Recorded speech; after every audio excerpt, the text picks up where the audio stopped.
Hey Robert, Daniel, Mark. Not smoking yet, will be soon.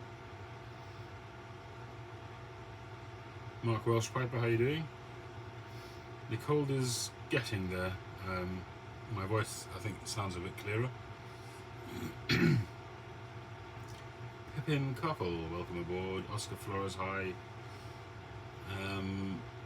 Yeah, it's getting there. I'm still getting blocked sinuses, but I'm using a very, very good medication which works wonders. A couple of squirts up the nostril, one each nostril, and you're good for about 4 or 5 hours. Really good stuff.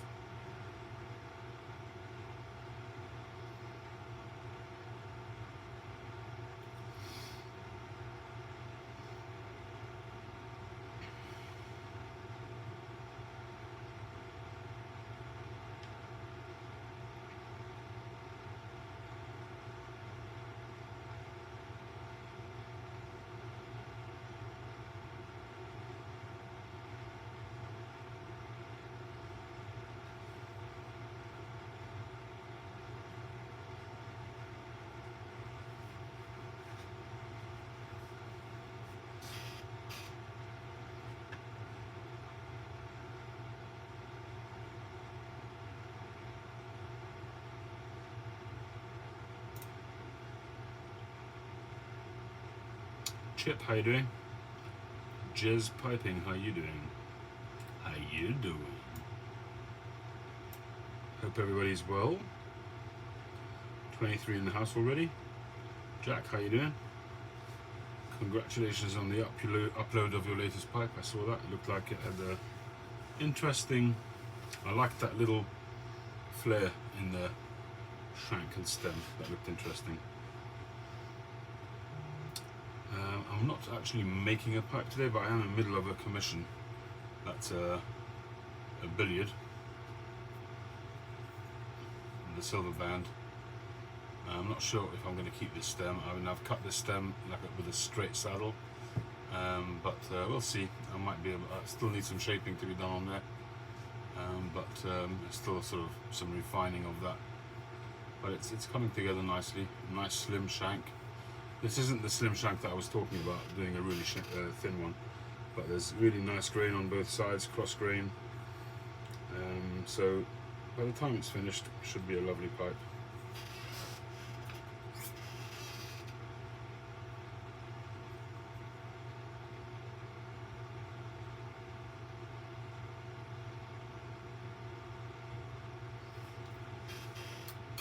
The problem that I have with billiards, always with straight billiards, and really any straight pipe, is that the drill, when you drill it, unless you do a second drill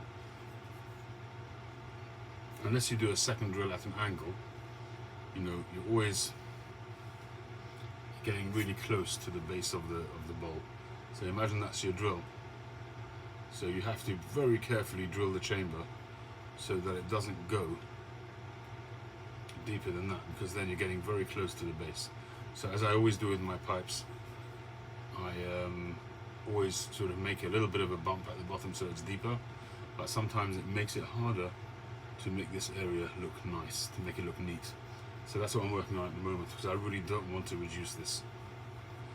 If I have to reduce it a little bit, maybe I will, but I don't want to lose the balance of the look of the pipe. So that's my issue. I want to have the shape, but I don't want to compromise the integrity of the bowl. You know, ultimately it could get burnt through if I'm not careful. So I want to make sure there's still always plenty of meat under there, plenty of briar under the bowl. So that's what I'm working on at the moment. I want to enjoy that, Jack.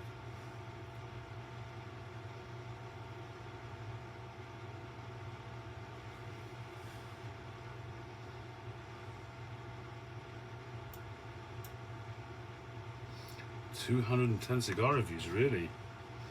Wow. Didn't realize it was that much.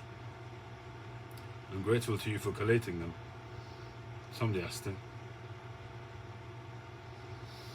A pencil shank being 9mm, it wouldn't be a true pencil shank, because you know it would be narrow. But I want to go as thin as I can and still make it 9mm, and basically see how thin I can go. So, like I say, it wouldn't be a real pencil shank. because a pencil shack is, you know, maybe 8 or 10 mil. 10 mil is too narrow to do a 9 mil. But hey Yusuf, how you doing?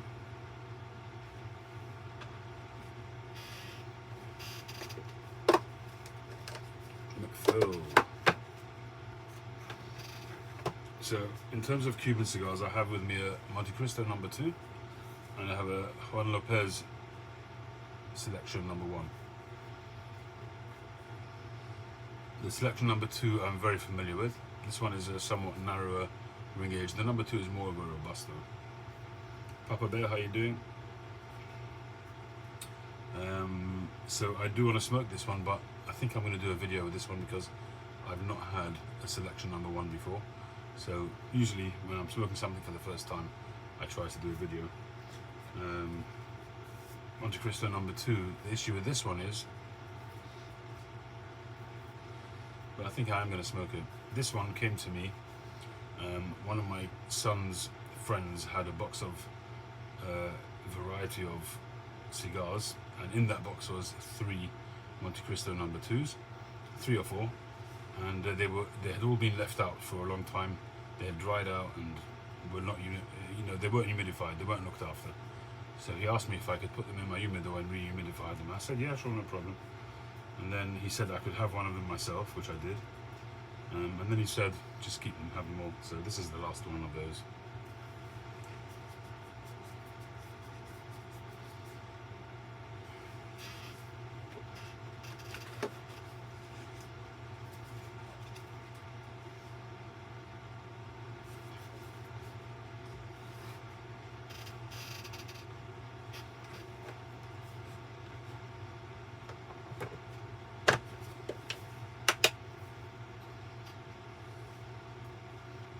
I think it's the No. 4, probably. That's the most popular one.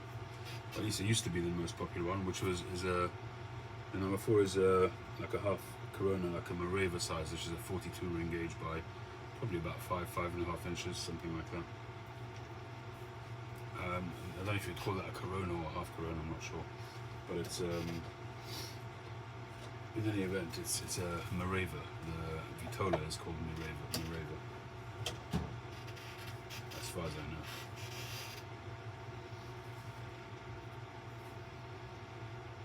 Hey Cole.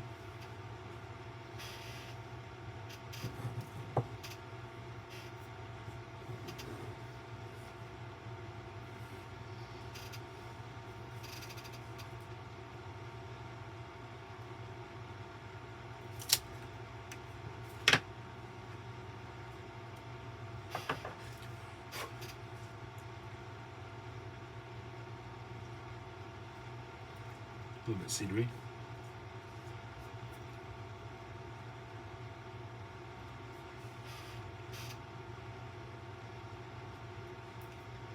The drawer is quite snug. It's not blocked, but it's quite snug. And that's starting to come off there, the wrapper.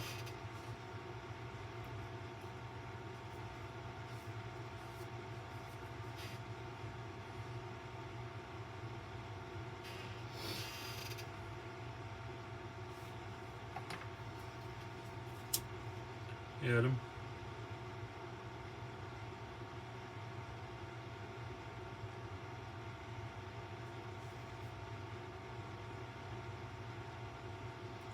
Just been meeting with my daughter's prospective parents-in-law. We've been working on wedding dates and things like that. So we just had a couple of hours meeting, which was nice enough.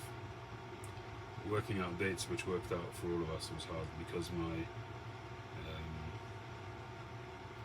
father-in-law is a videographer, I'm a photographer, and we're very much dependent on seasons, wedding seasons and things like that. So it was an interesting discussion, to say the least.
Thanasis Bag, the winner of the secondary draw.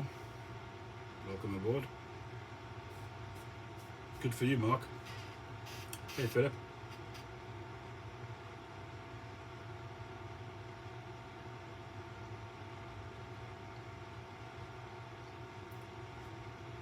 Getting very little smoke coming through. It is pretty dry.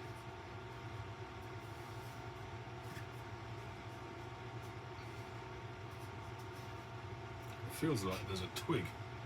I don't know if you can see that line there. It feels like there's something in there all the way up. That's weird. I think it's just the way it's been lying. It's on both sides, so I think it must have been squashed. But I think this wrapper is going to completely unravel.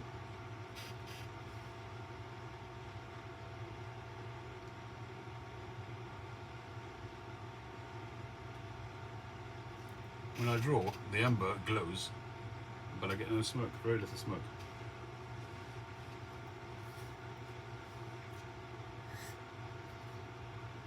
So hopefully this week I'll be able to really get back onto my pipe making.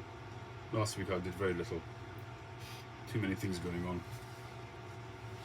including my daughter's engagement, so that's now done and dusted for now.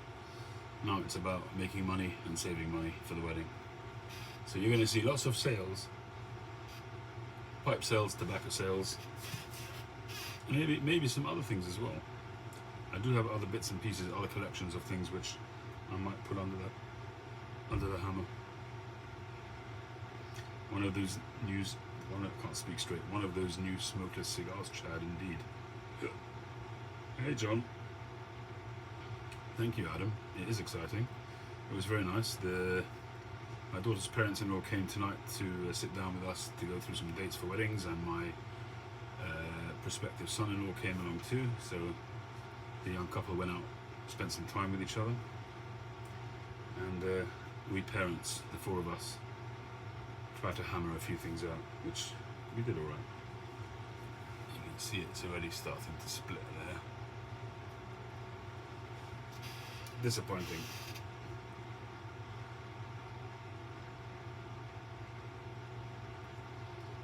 John, you won some good company. That you can be sure of. You're assured of that. Come what may. Did your pipe arrive, Chad? It would have to have made good time if it did, but it's feasible. It's been in the post for a little while, and I've seen stuff arrive within 5 days. I'd be surprised if it had arrived, but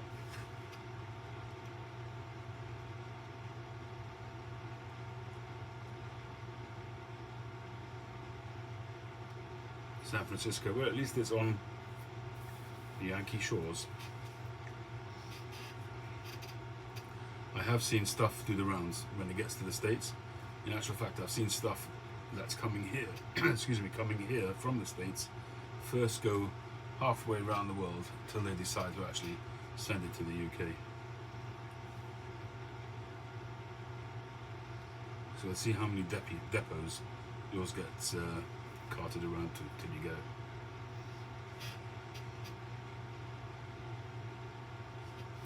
Do you get an ETA when you look it up, Chad? Or you don't have any idea when it'll come?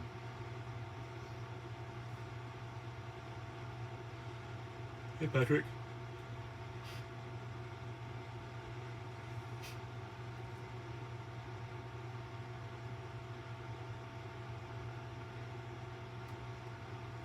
No estimate. That's a shame.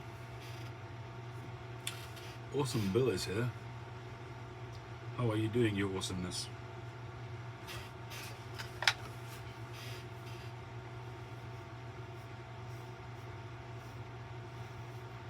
Customs, right. Well, I've got, the way things are here in the UK, nearly everything gets stopped by customs. I've got a couple of pipes, estate pipes coming in from the Danish pipe shop, and I've had an email already, unless it was a scan, but I've had an email already from Royal Mail saying that they've they're expecting a package. I hadn't even got it yet, but they're expecting a package from Denmark, and there will be a customs bill to pay. That's even before they've seen the package.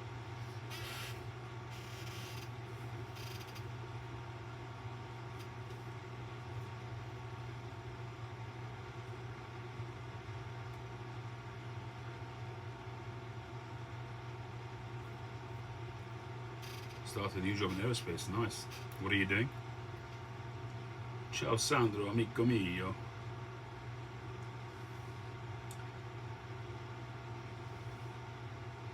Jeffrey, Shavua Tov, how are you doing? Cherry carrying message saying it's 6 to 6 first week of milk. Like that, the first one, you can't wait until it's broken. Wow. Well, he certainly looked chuffed in his video, didn't he?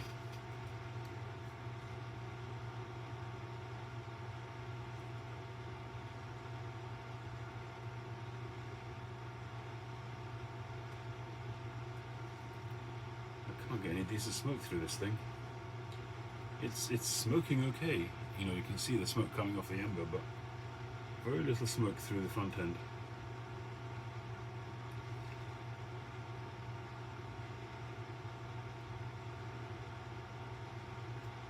Well, I just met my Mechutanim, and we had a good chat, working out wedding dates and things like that.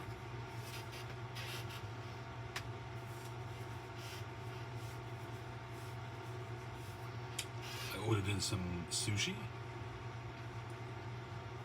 and we put out some fruit, and good time was had by all.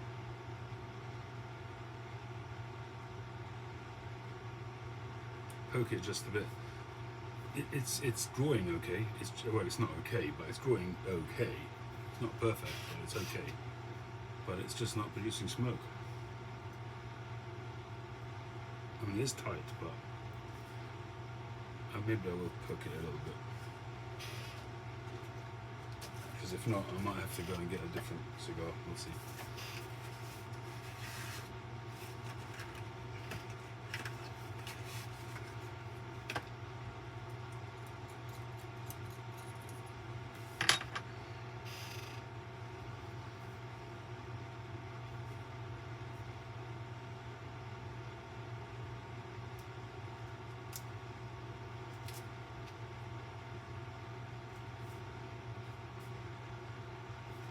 The thing is, it's probably quite dry on the inside. You can hear it crackling.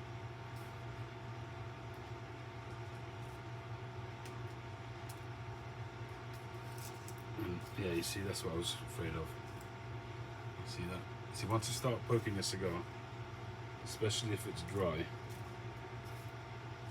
and it's tight on the inside, then what you're doing is, when you're putting in a poker of some kind, a tool, you're actually, say this is 2 millimeters or 2.5 millimeters, you're expanding the insides of the cigar by 2.5 millimeters, which means that if it's dry and stretching, you're going to pop the wrapper, and that's exactly what's happened, which I didn't want to do.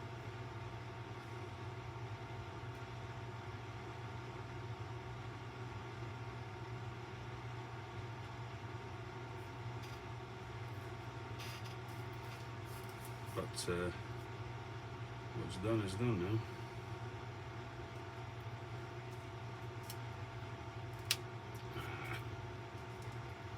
It's popping its seams all over the place.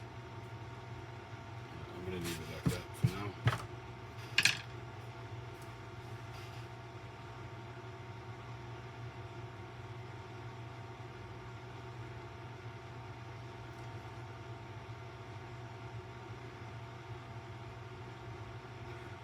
No, this is actually a dried out, dehumidified, if you like, Monte Cristo number 2, which somebody gave me to rehumidify, and then said I could keep it.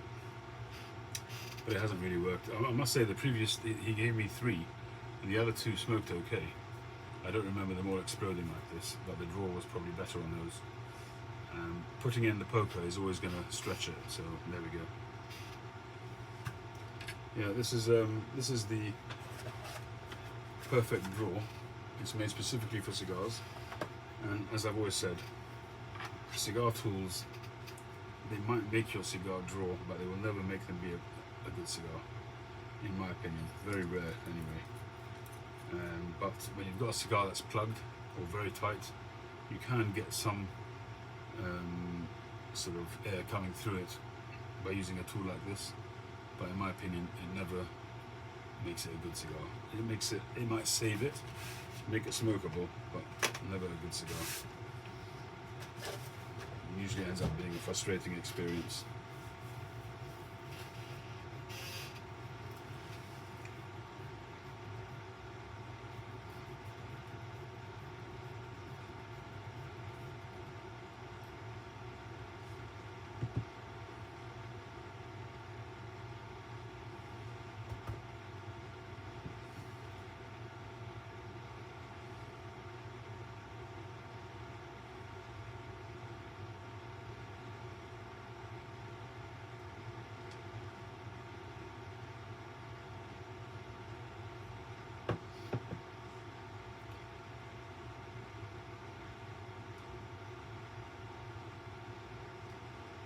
Pipe stems made entirely from Delrin. No, I have no thoughts on that because I've never done it. Marcus Aurelius.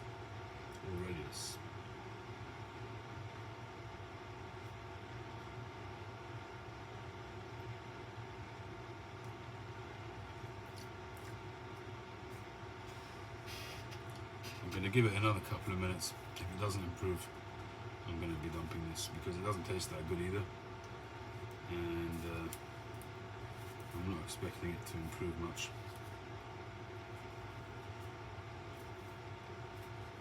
It's pretty tight over here as usual under the band. If I take the band off, I think the whole thing will explode.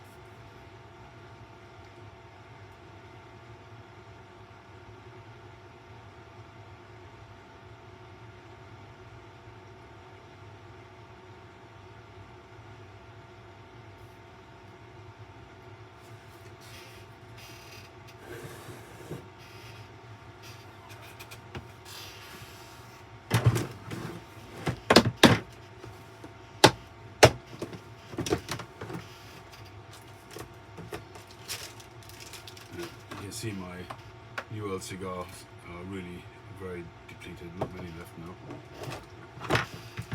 And most of these are cigars that I probably want to do videos on.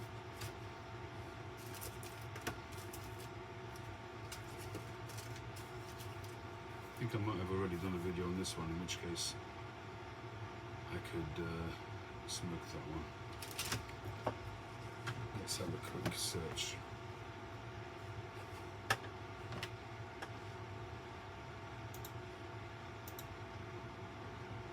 What is this?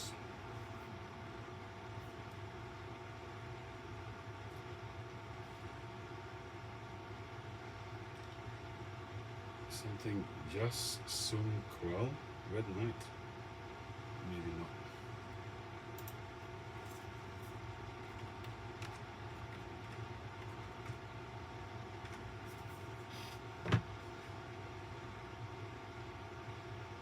Perhaps not.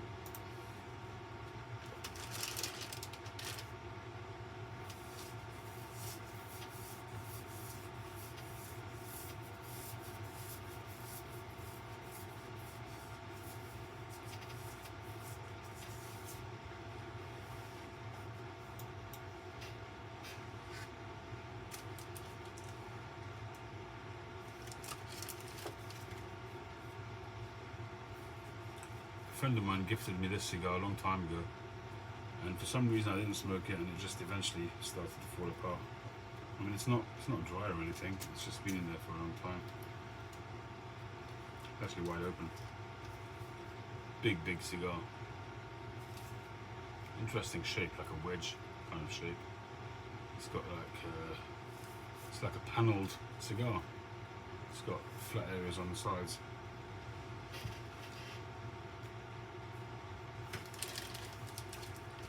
Got another Corum I could smoke, I guess.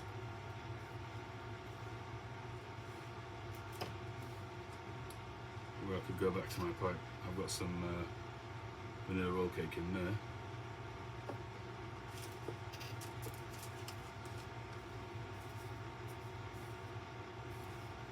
This is supposedly a custom rolled cigar in Cuba. I did a trade a long time ago with somebody, and he gave me 2 of these plus some other cigars, and these were supposedly rolled in Cuba. But when I smoked the first one, it didn't taste like that at all. It tasted like a New World cigar to me.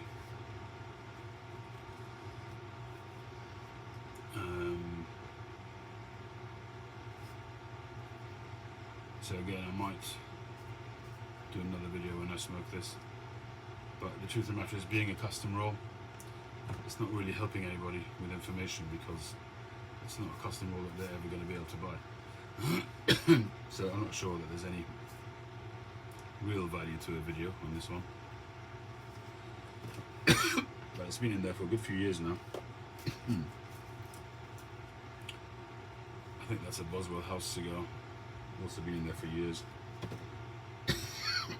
Seen better days. I think I have a bit of tobacco dust in the back of my throat.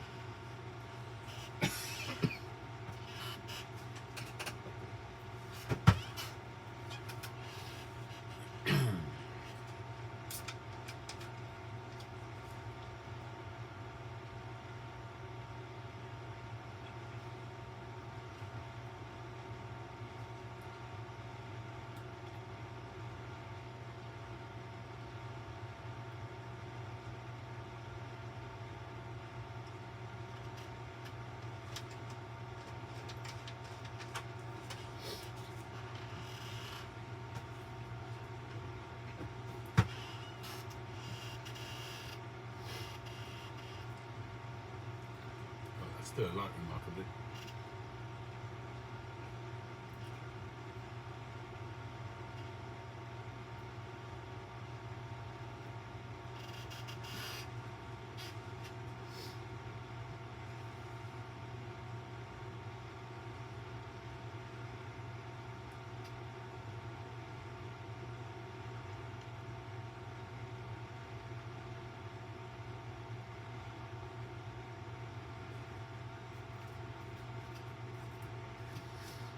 Maybe I'll persevere a bit longer.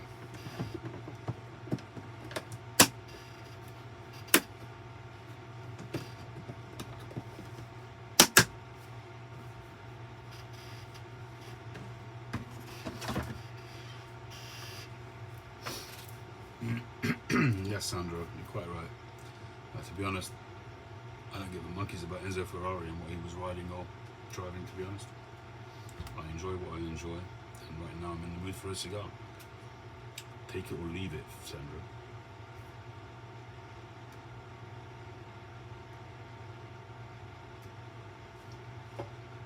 I smoked this not long ago. Beautiful pipe and Nording Glowfish. I smoked that a couple of hours ago. Nice pipe. Still needs breaking in.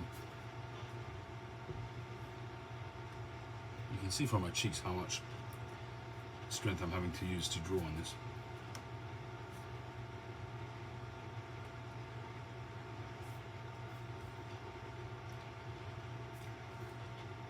And you can see the ember is bright red.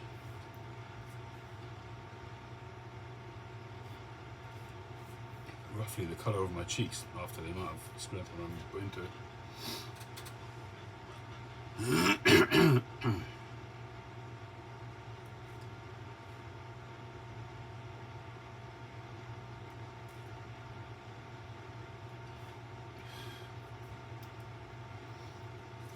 Exactly, John.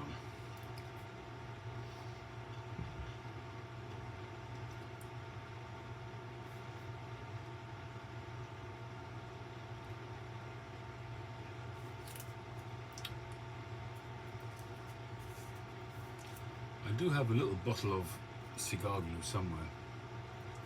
But obviously I need it, so I don't know where it is right now. And to be honest, I've never really bothered using it.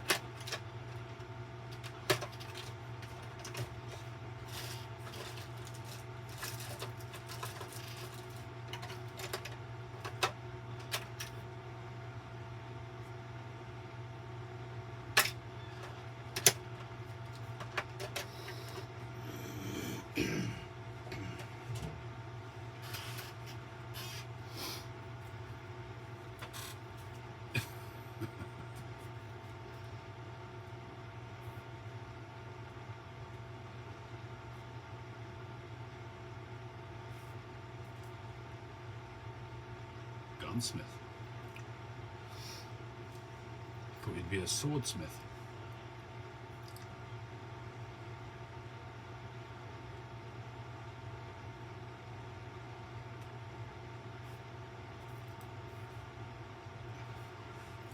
I bake bread. I baked a load of bread last week. I didn't do any this week.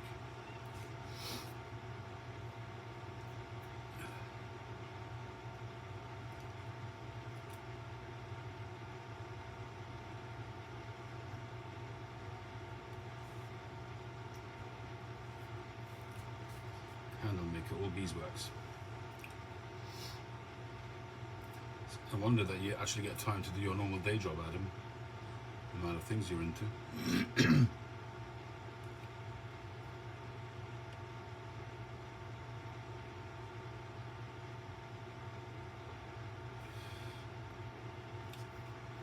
I'm not enjoying that.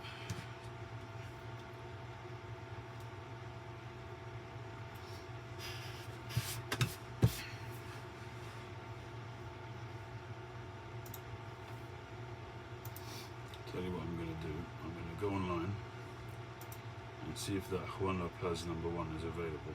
If it is, maybe I'll smoke this one. And if I really like it, I'll order another one and do a video. So there's a #2.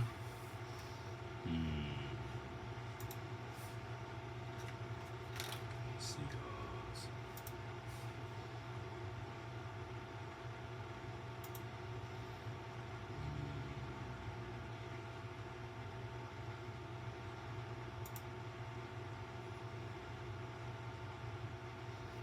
Okay, so they've got them, I think. See if they're in stock. Okay, they've got them in stock.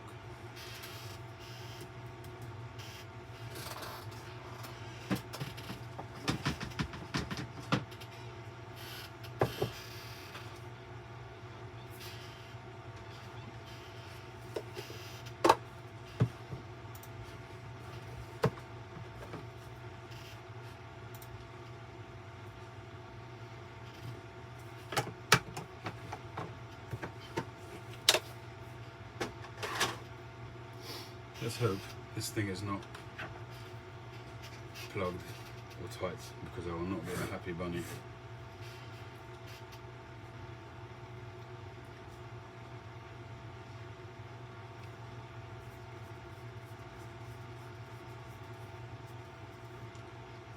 When is that, Mark? The Vegas Pipe Show?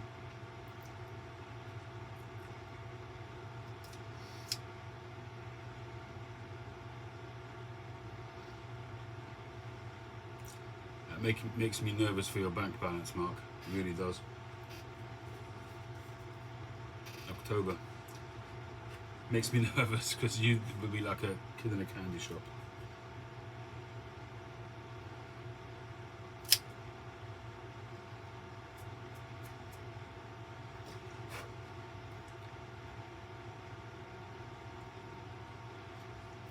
Another tight-ish draw. It's not disastrously so, but it's ridiculous. I'm not going to go into a long rant now, but you've heard me say it all before, but it's just ridiculous how they get away with these ridiculously badly rolled cigars. It's shocking, it's criminal.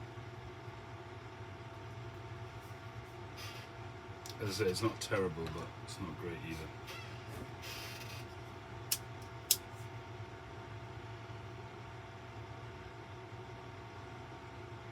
Oh, I see. Customs is holding you back, is it?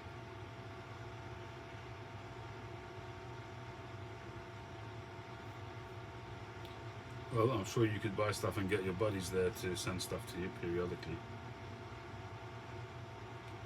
I don't think that would be such a problem. I mean, pipes is what I'm talking about, not so much cigars, but pipes. Wouldn't really be a limit on pipes, I don't think. You might want to just take them out of their boxes and stuff, but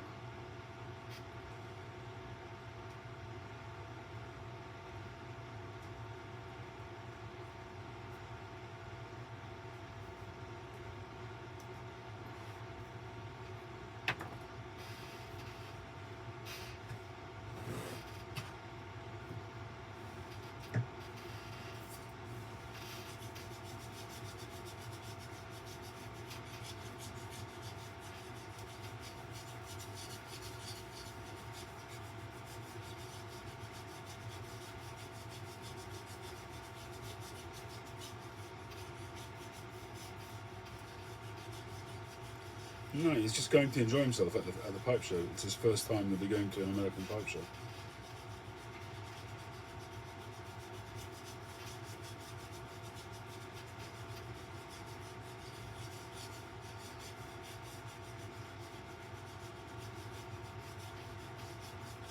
Have you been to America before, Mark?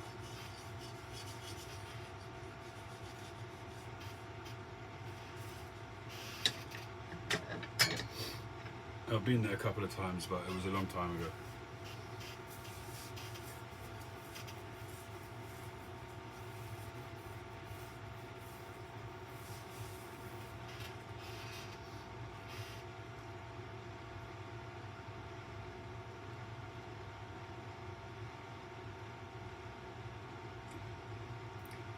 Well, decent amount of smoke at least coming out of this one.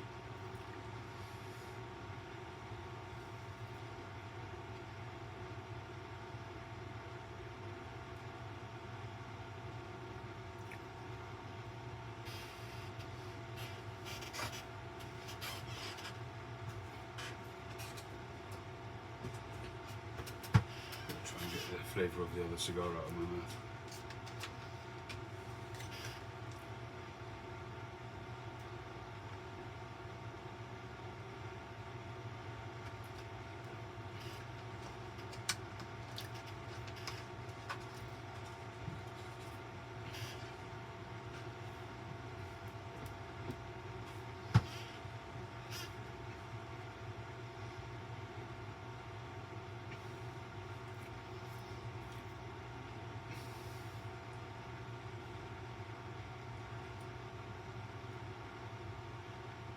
Well, I've been there twice.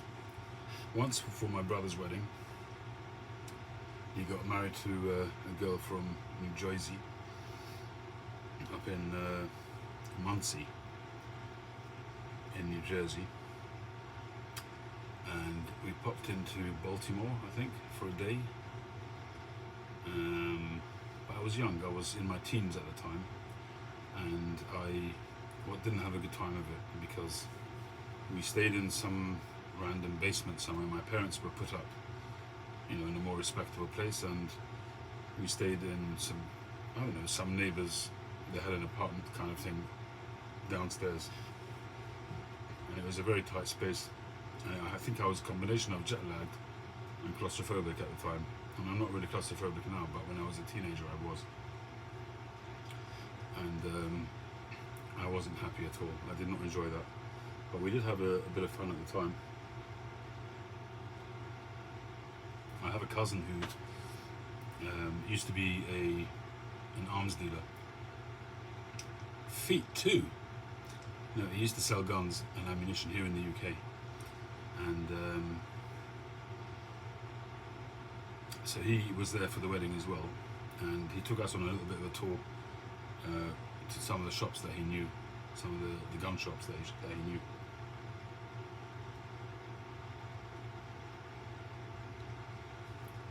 We went to one of them, and they gave us all sort of keyring sized, what's his name, torches. What they call those American torches? I still have it somewhere. The big truncheon sized, like a baton size torch.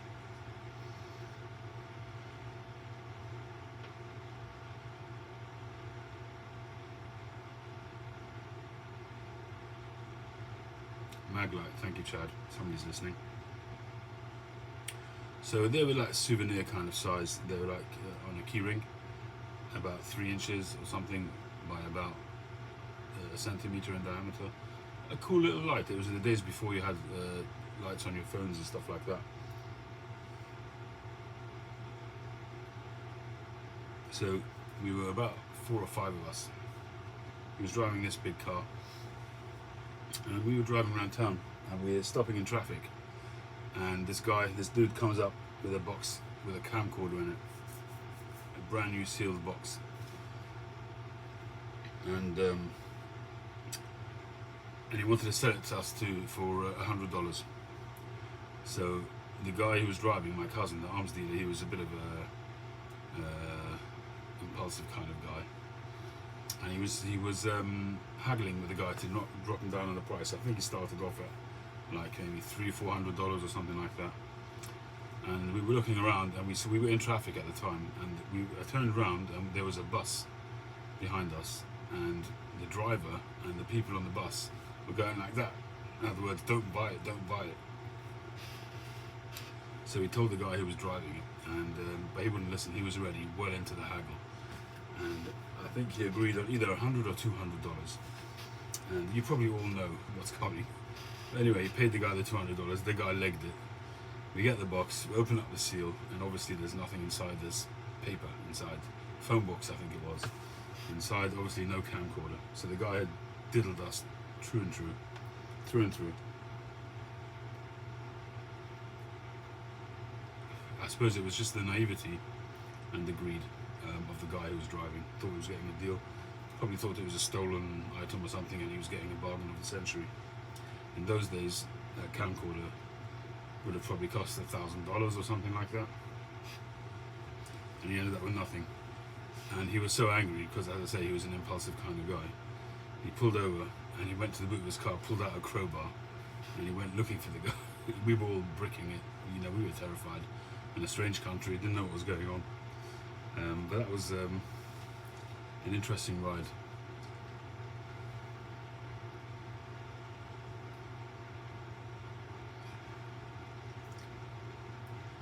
But I did not enjoy that very much. And we also, when we went to Baltimore, we went in a minibus, and we went with actually quite a few people on that minibus are no longer with us because they were the older generation. My great uncle, who's actually an Auschwitz survivor, he still had a number on his arm. So he regaled us with many tales on that journey. It was like an 8 or 9 hour drive. It was a long, long drive. Maybe it wasn't that long. In my mind, it wasn't that long, but it was a long drive anyway. And so he was telling us stories after stories of his time during the war. During the war? And I remember on that way, we were all desperate to go to the toilet. And in America, you could drive for days and not see a human being, depending on where you're going. Anyway, we finally come along to this petrol station, and there was one toilet, and in the same room there was a urinal and the toilet itself, the actual toilet. And because there were so many of us desperate to go, we had to go 2 at a time in the same room. It was slightly awkward, but I ended up going with my brother, so it wasn't the end of the world. But that was a fun ride.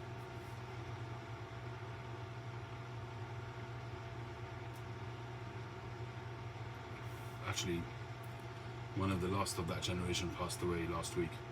That was my grandfather's sister, my mother's father's sister. She actually outlived quite a lot of people. It's very sad actually. She was in her 90s and she lost her, I think pretty much everybody else had already passed away in her family of her generation. But she actually suffered the loss of, she had I think only 3 children. She had 3 children, 2 boys and a girl. All started families, but she lost both her sons in her lifetime, and they died young, in their 50s, or maybe 60s. So she had quite a sad life, really. But very nice people, really lovely people, nicest people in the world. But that generation is pretty much gone now. I'm trying to think of anybody of my family who's left from that generation.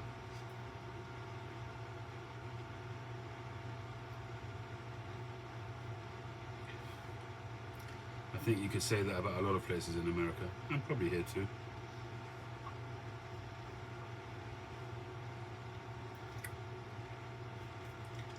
I'm trying to think who there is of that generation. Oh yeah, there is. So the guy, if you remember, I did a little video of that workshop of my great uncle, where I'm going to be getting some tools from. So he's still around, although he's already very frail, and I don't know how much he's got his sort of senses, but he's still around.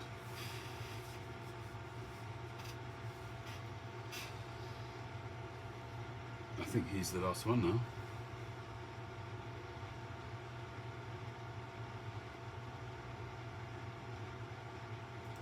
In the last year, we've lost quite a few. My great aunt, two of my great aunts, and my mother, of course, but she was the next generation. Yeah.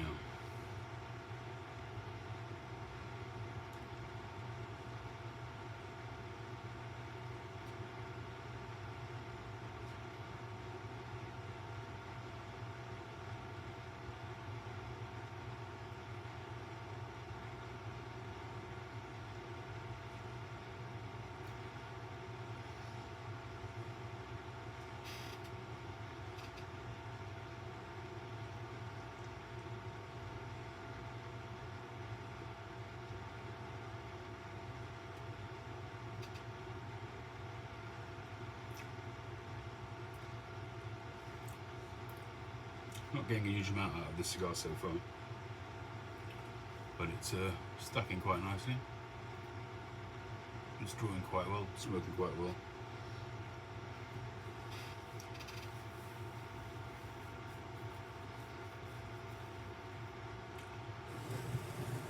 So we did 2 draws for the New Year's giveaway, and one of them was courtesy of Daniel, which is very kind, and the other one was the main event, which was the GQ Tobaccos pipe. I'll show you that again quickly. It's falling out of its sock. That's GQ, kind of a ball shape, like an author type thing, or you might call it a bull moose, but nice pipe, got some nice grain. There's a variety of grains on there. It'll take a 9mm filter, or you could put an adapter in it. Brand new.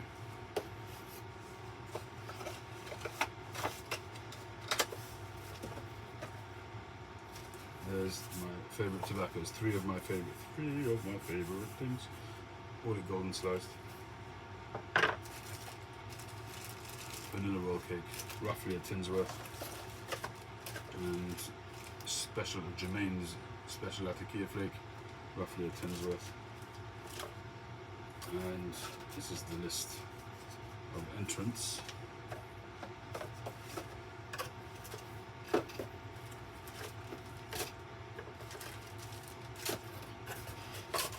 It's giving a nice aroma in the room for this special Latakia flake. Yeah, it would be nice if somebody in the room could win it.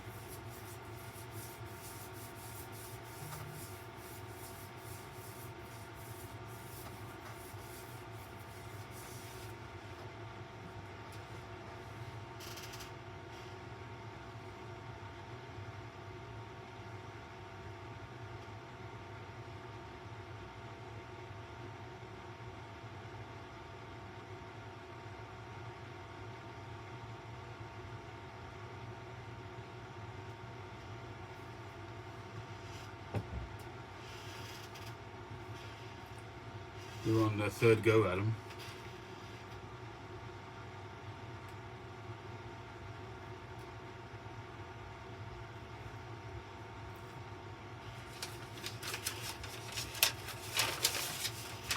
So we had 83 entrants.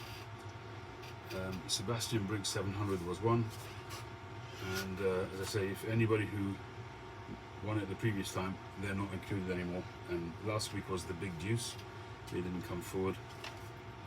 Daniel's pipe winner did come forward, so that will go to him. So essentially we have 79. I guess I'm going to exclude Thanasis as well, seeing this is already won a prize. So the numbers that will be excluded are 40, 41 and 80. Do you want me to read them again?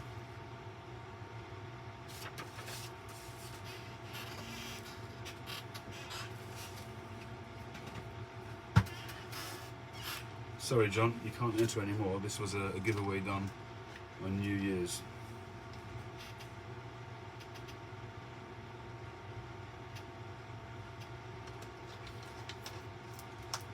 Okay, fine, I won't do that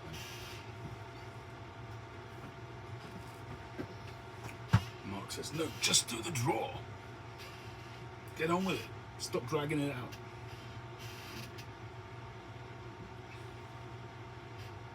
Well, you've run a prize, don't be greedy.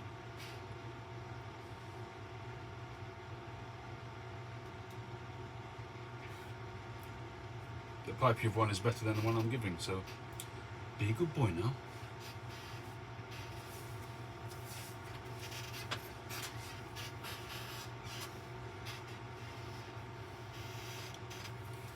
But I applaud your enthusiasm nonetheless.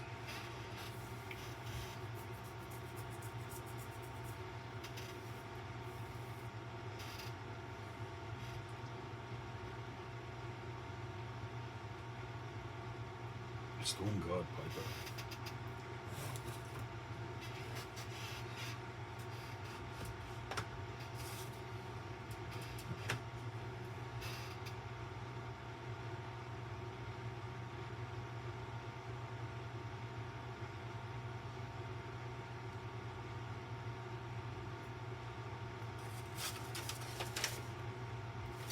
Alright, so 1 to 83 is already on the screen.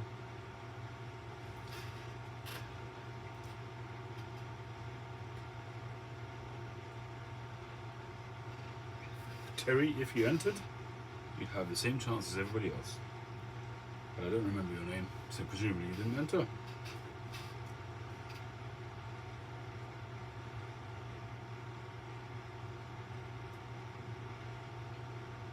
Forget about it. Absolutely.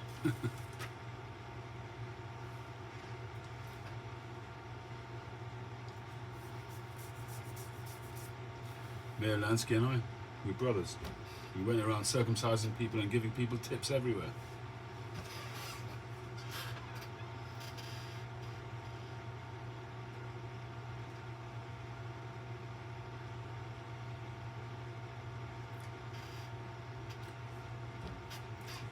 All right. That's good to hear, Terry. That's nice.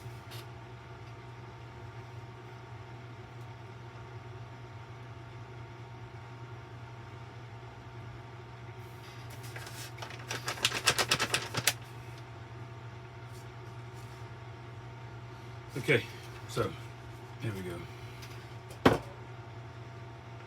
1 to 83. Good luck, everybody. 33. Nope, I've got a feeling this one ain't gonna work either. Rush Fan 3. He's got the threes, that's for sure. Rush Fan 3. I think we're gonna have a fourth week.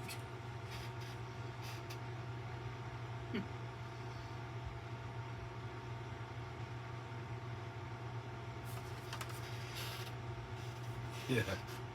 Is that you? Seriously? That is Patrick Grant, is it? So why does it say Patrick Grant here?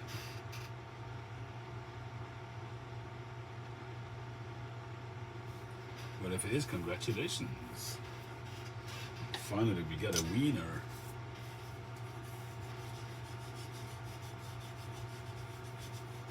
Terry says it's him.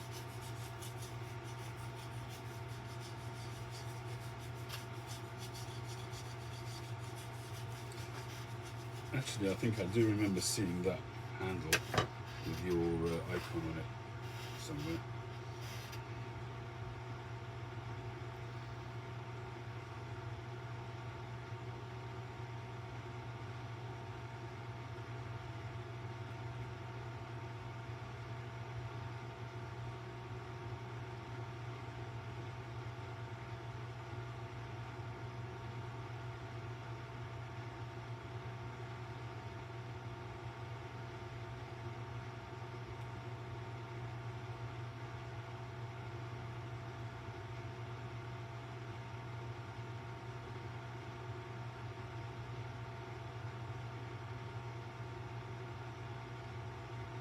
There you go, Rush Fan 3.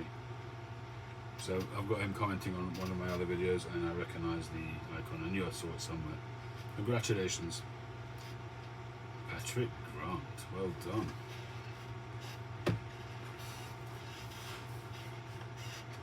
How you doing, Mike?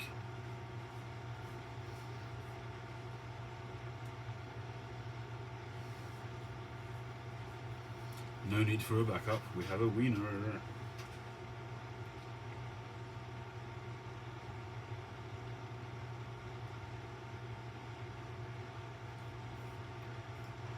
I may already have it, Patrick, seeing as you have my pipes, but yes, it'll be good to have a fresh email with your address in it.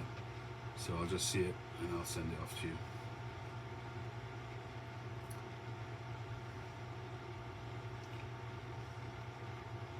Congratulations anyway, Patrick. Tutto bene. Okay, just cold. Well, it is Canadian land after all. You guys have the longest winter. Comes early, goes late.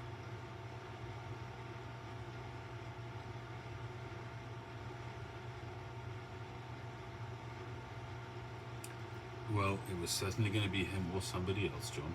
You're quite right there. Yeah, no rush, Patrick, whenever you're ready.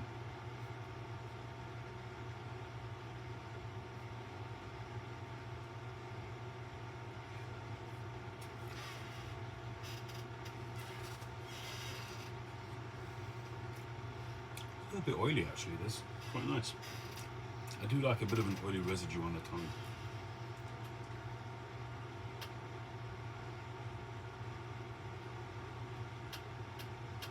It is still quite a tight draw though.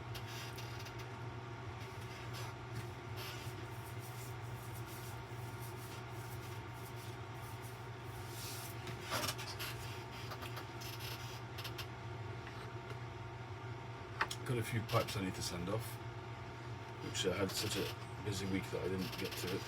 So I do have that I need to do at the beginning of the week. And as I say, I need to get cracking with this pipe. That's a silver band on there, and the shaping still needs to be refined on the stem, and over here and over here. This is the problem, as I mentioned earlier on, when you're dealing with a straight drill, that it's very near the base of the pipe, so I always leave that little bump, but sometimes it affects this junction and how nice it looks, so I've got to carefully refine that. But really nice looking pipe. Got a little pit there which I'll sort out, probably fill that. It's really just on the surface, there's nothing to worry about. But a nice pipe. It's kind of very similar, not quite as stacked, but similar kind of shape to that. And but this one is obviously stacked. But this one is now also, it's ready to go now. It's been sitting curing because it's had a lacquer on it. I did let the customer know that it wasn't ready to go off yet, but it is now. It's completely dry, so that'll go as well this week. I'm itching to make myself one of these. It doesn't have to be necessarily a straight billiard, but just this very sort of tight carb blast. Looks amazing. So I want to get one of those made for myself.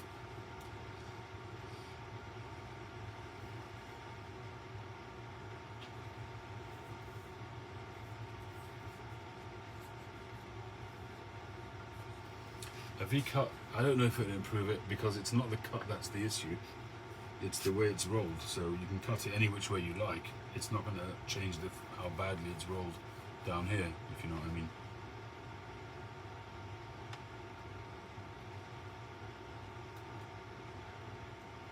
That's the problem.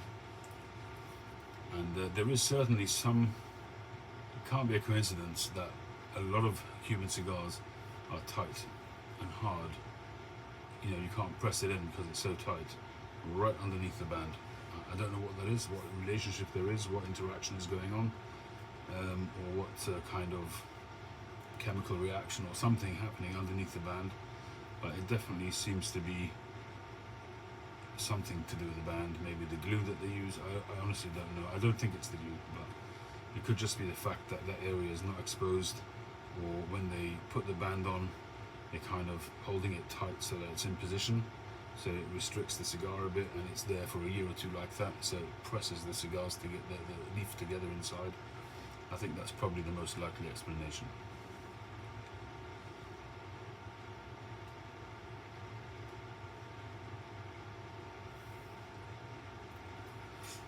I will send your details.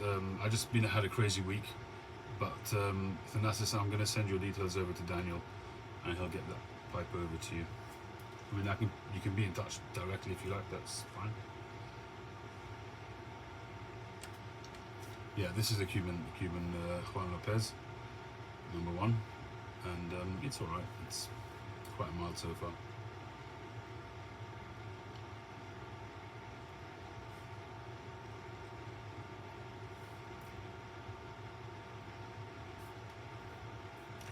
Yeah, I mean, for you guys, they're difficult to get in America, and to be honest, when you're used to non-Cubans, I don't think you'll enjoy Cubans that much. Some people do, and they really enjoy them, but they're not as full-flavored as the average American cigar, and the construction is just laughable compared to American cigars.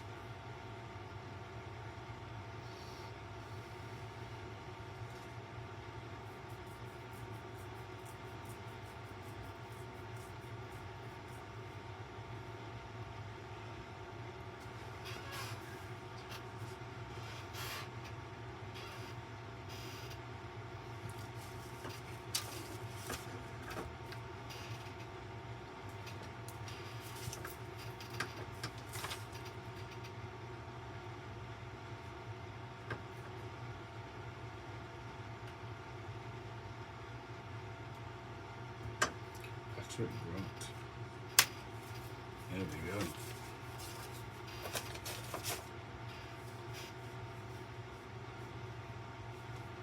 That's right. I mean, all the American versions of the brands were all the guys that left Cuba and carried on making their own cigars just with non-Cuban leaf.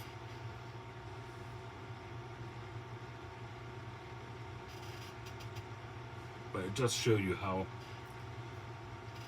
the environment and the earth, how much of an effect it has on the flavor, because I'm sure that the American brands, the American versions of the Cuban brands, will have tried very hard to replicate those flavors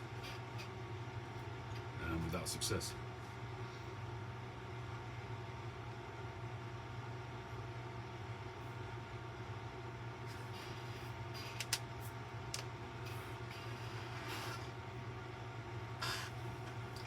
And I think there's a lot to be said for New World cigars, because New World cigars, there's such a huge variety of flavors and profiles that you can get from New World cigars compared to Cubans, where Cubans also are all slightly different, but they are also quite similar in a way. So there is people often call it the Cuban twang or Cuban tang. So there is quite a consistency, if you like, between the 28 or 29 Cuban brands. They taste Cuban, but there's a distinct Cuban DNA. Whereas the American ones, there's such a variety. It's just thousands and thousands of different types of cigars, different blends, using tobaccos from different regions, from different parts of the world, from different continents. Brazilian wrapper, Mexican wrapper, Nicaraguan, Honduran. It's just from all over the world, literally. And you can just create almost an endless amount of varieties of flavor.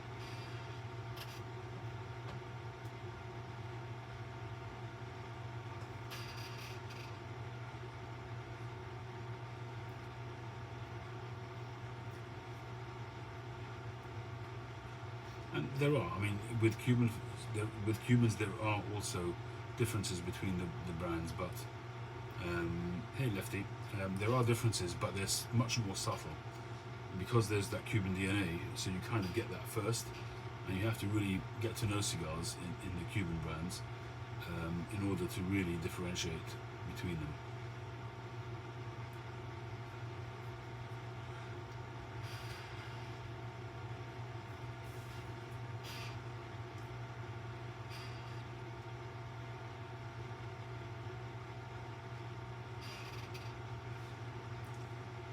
No, you're not ignorant. I totally understand where you're coming from, Adam. And the thing is as well, is that Cuban cigars, they're there's a few regions where they get the best cigars, and you'll have them all coming from the same region. So you've got Pinar del Rio, and you've got the what's it called, the other one, the Fuerte Adabo, something like that. Um, they're all coming from the same region, so it's all the same tobacco. They're puros, they're Cuban puros. Although I have heard some theories or conspiracies that people have said that for the last few years, Cuba's been using a lot of non-Cuban leaf. I don't know if that's true. I would find that very hard to believe. I think there's definitely that. There's the mystique because Americans find it hard to get Cuban cigars. It's a matter of what you like. I love a lot of New World cigar blends, but I still prefer a well-aged Cuban cigar, no matter what. Exactly, Oscar. I was just saying that now. When you get a good Cuban cigar which is aged well, made from a good crop, there's nothing gets near it from my personal experience. But the amount of times that you have to have a duff cigar in order to get that good experience is unacceptable.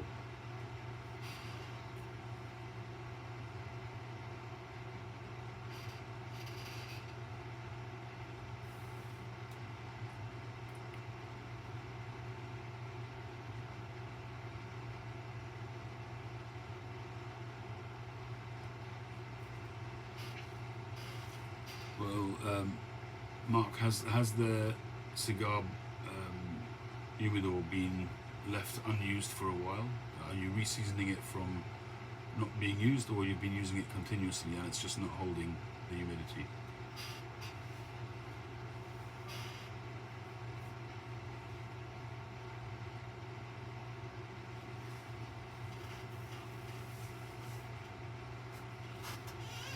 Yeah, I think you can bring some Cubans possibly.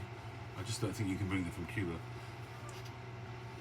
But I think that if you get into your country and customs see them, I think you're going to struggle. I think they're going to give you issues. Continued use. I don't know is the short answer. You don't need to reseason it. It's just a matter of you've got to do the £5 note test and see what happens. Take a £5 note, close the humidor onto the £5 note, and see if you can, make sure the lid is closed properly. And if the £5 note just slides out without any resistance, then the seal is not as good as it should be. But if you can, but you have to pull quite a bit in order to get the £5 note out, that's about where it should be. Try that and see what happens.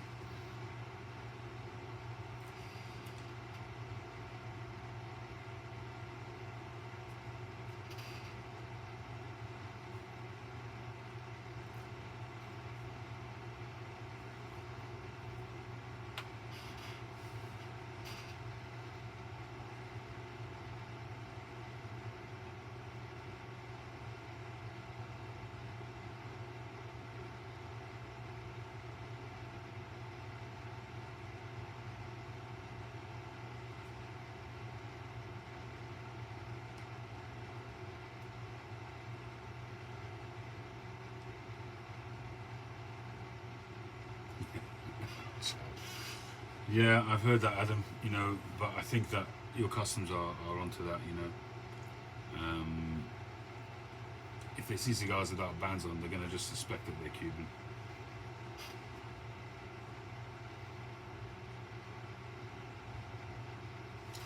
I mean, you're kind of running a gauntlet. You take your chances and see what happens.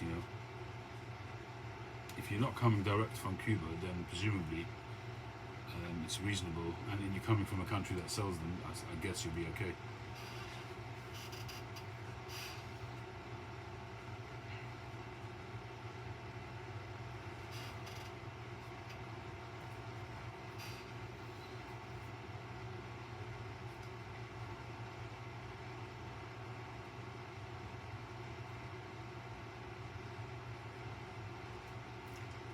I mean, I don't know, 62 might be a bit low, but Mark, are your cigars okay?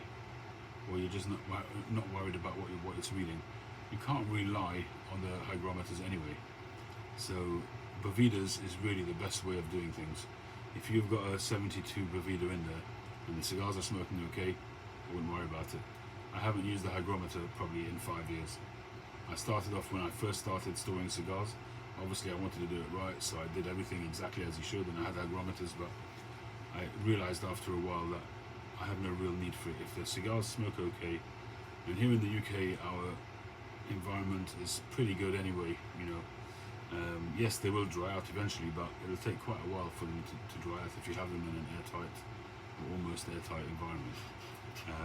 So if you've got Bovedas in there, the Bovedas are not drying out, then you've got nothing to worry about.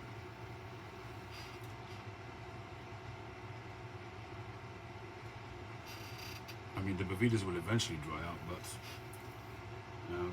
in this thing here, I've had these two Bovedas in here.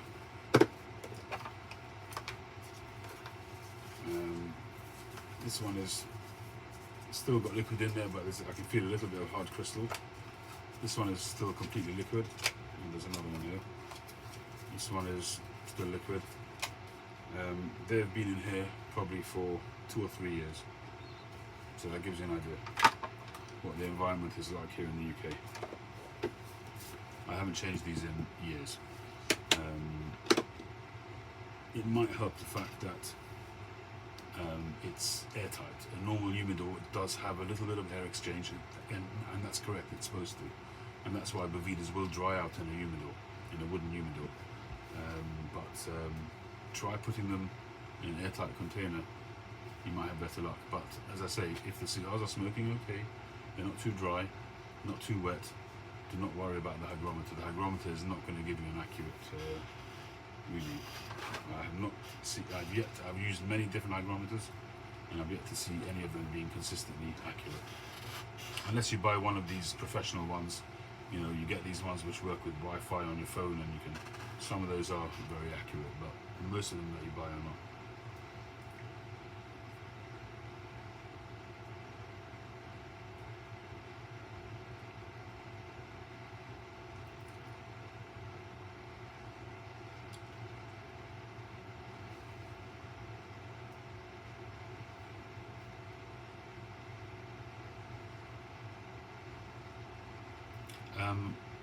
Like I say, Mark, are the cigars okay?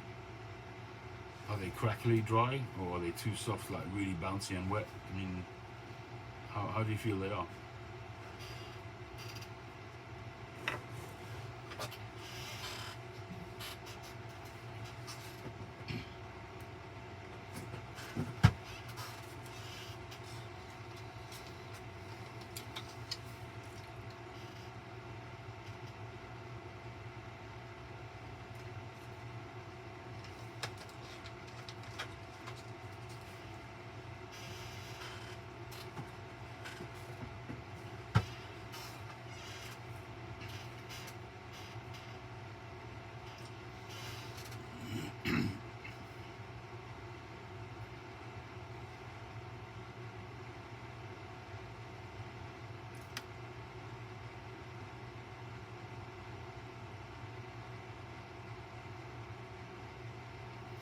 Do you have any other containers that you store your cigars in?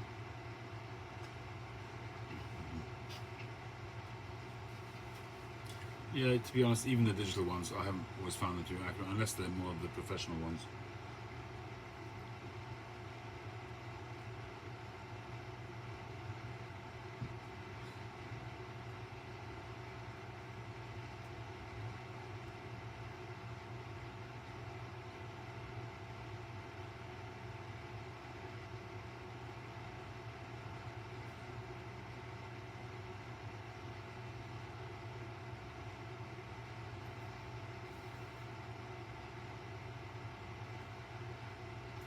And you've also got to be careful that when you're taking cigars out,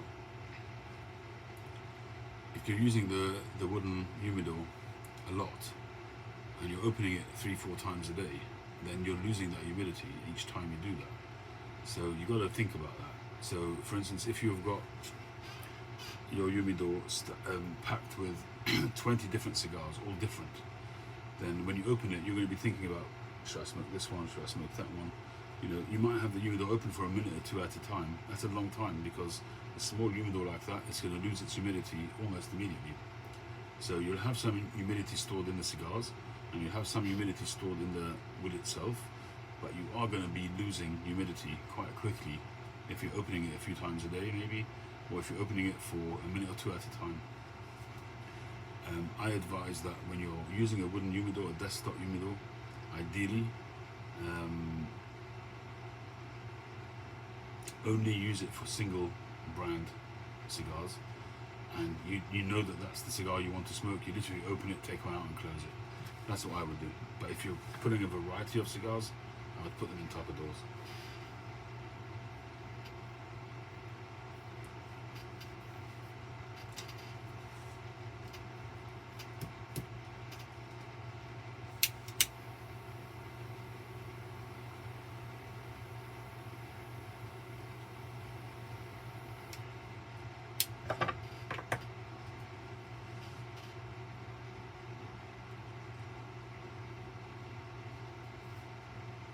Yeah, I mean, the reason why people use wooden ones is because in an ideal world, you want a little bit of air exchange. So the wooden ones have like I say, you put the 5-pound note through it, it will let it through with a bit of a tug, so that shows that there is a minute amount of air exchange with the outside environment.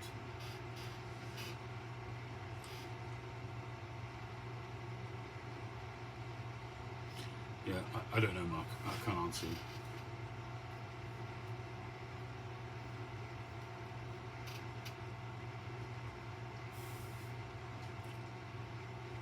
I don't know the answer to that.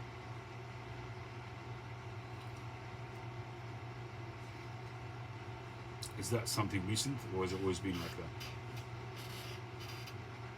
Yeah, I know people who use beach coolers for that, but I've always used just, I have a fridge which I use downstairs, and those are airtight. Thank you, Patrick.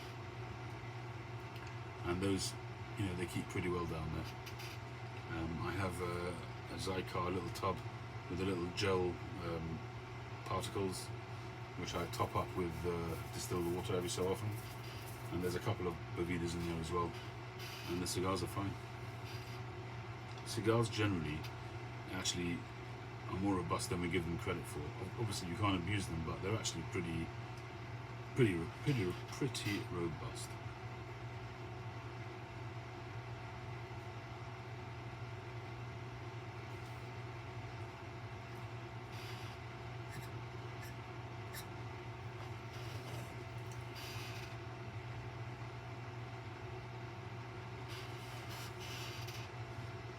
I enjoyed watching Gary's video, Mark.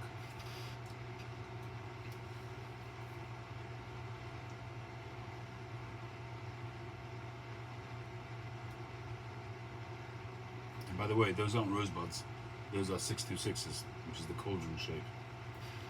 The difference between the 626 and the rosebud,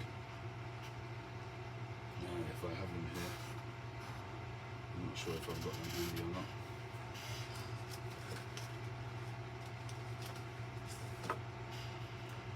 So that's a 626, like yours.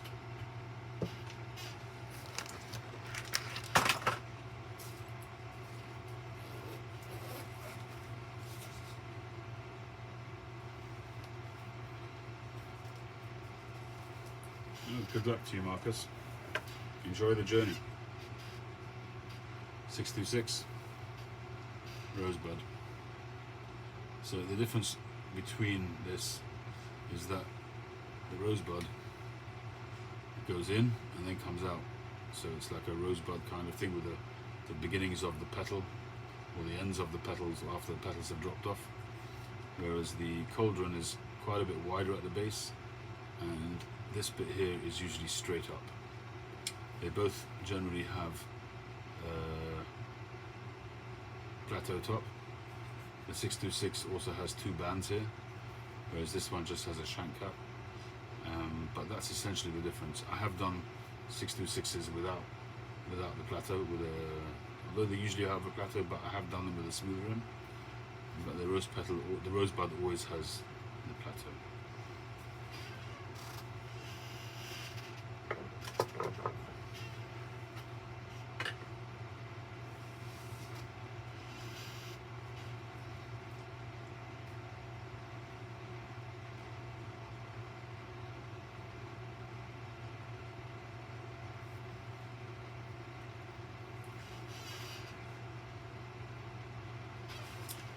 Right, well I think I'm pretty much done for tonight.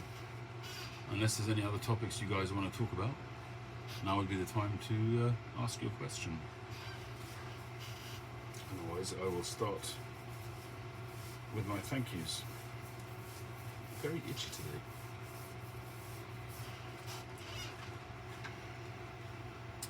Thank you McPhil, Marcus Aurelius, Patrick Grant, congratulations once again, Mark Welsh Piper, Oscar Flores, Big Country Briar Cole, thank you. Lefty Me. Chip. Piper. X1X. Chad Yardism.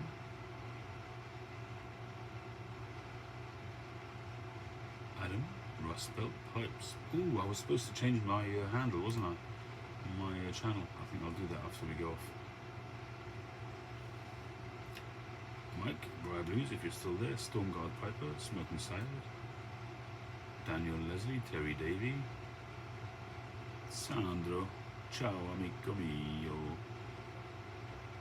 and everybody else, I wish you a wonderful weekend, enjoy the rest of it, and a wonderful week to come. Thanks very much for joining. Catch you on the next one.